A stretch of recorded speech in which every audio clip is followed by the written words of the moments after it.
So we will discuss about equilibrium. Forces which have zero linear resultant and zero turning effect will not cause any change in the motion of the body on which they are applied. So basically what is equilibrium means, let us understand with an example. Suppose there is a block on the ground.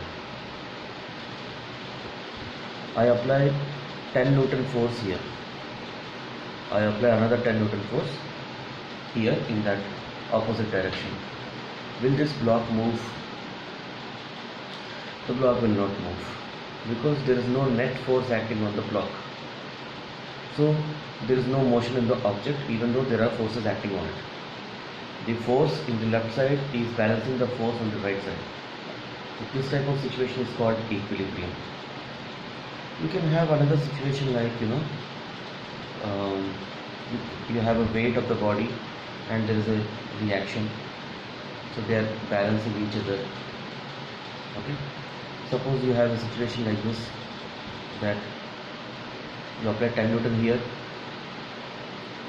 8 Newton here, so 2 Newton is acting extra in this direction, so the block will move in this direction. This is not in equilibrium. Okay, so this is called because of forces it is in equilibrium. We have used a term called zero turning effect. We see that, but what is turning effect means? Suppose there is a block like this, and let us say this point is fixed. You apply a force like this, what will happen? It will try to rotate. Let us say 20 Newton force you applied like this. Because of this force, it is rotating. It will create a moment about this point. You apply another force, same magnitude. It will create a counter effect. So finally, this block will not move. So there is a zero turning effect. Motion can be linear. This is a linear motion, and this is a rotational motion. So here also there is no motion. So we can say that it is in equilibrium. Okay. Now here a term has been used like resultant. See, when you have you take the same situation. You take a block. You apply a force like this. Let us see. Some force 20 Newton at 60 degrees. So this force will have a component in this direction and this direction. In this direction it will be 20 cos 60. In this direction it will be 20 sin 60. Okay. So let us say I apply another force 20 in this direction. It is also making 60 degree like this. So in this situation also you have 20 minus you have 20 cos 60 and you have 20 sin 60. If you see the x part, if your x is like this and y is like this, so x, the components of these two forces are balancing each other. So that is the meaning of resultant. So in the x direction, the resultants are matching. The net force is zero. Similarly, let us say there is a situation where now here the block is kept on the ground, so you have vertical forces are there, weight is there. Let us say there is a net reaction which is kind of balancing the forces in the y direction, so the block is not moving. So in a simple language we can say that the resultant of all the forces should be zero. Okay, or if you take the components, if you write in terms of forces, you have to write sigma fx is equal to 0 and sigma fy is equal to 0 as of now.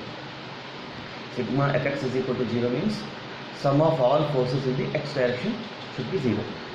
So here in this example, if you call this force as positive, it is plus 10, and if this is positive, this will be negative. So 10 minus 10 is equal to 0.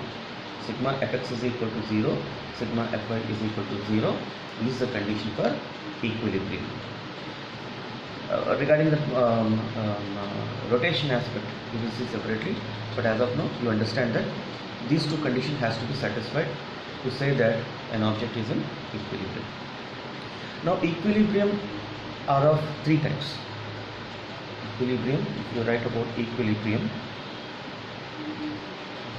you have unstable equilibrium, you have stable equilibrium, and you have neutral equilibrium. See, you take a hemispherical bowl, it is like this, there is a ball on top of it. A gentle force, what it will do? The ball will fall down. Let us say this location is A. So we can say that the ball was in unstable equilibrium at the top of the hemispherical ball, because it is not going to return back. The new position will be far away from the original position. This is called unstable equilibrium. Take another situation. This is inverse of this. Here you release a ball. The ball will go back and forth, and finally it will come to rest at this position. Let us say B. We can say that the ball is in stable equilibrium at location B. Okay, because you don't have to do anything. The ball will slide, and after some time it will come to this point. So at this location the ball is in stable equilibrium. It is just opposite of this. Take another situation. A ball is kept on a table. You kind of push the ball. The ball will go little forward and come to rest over here. So this is called neutral equilibrium. Okay.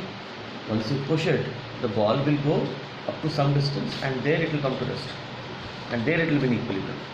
This type of situation is called neutral equilibrium. We have basically these three types of equilibrium in our discussion. Okay. Thank you.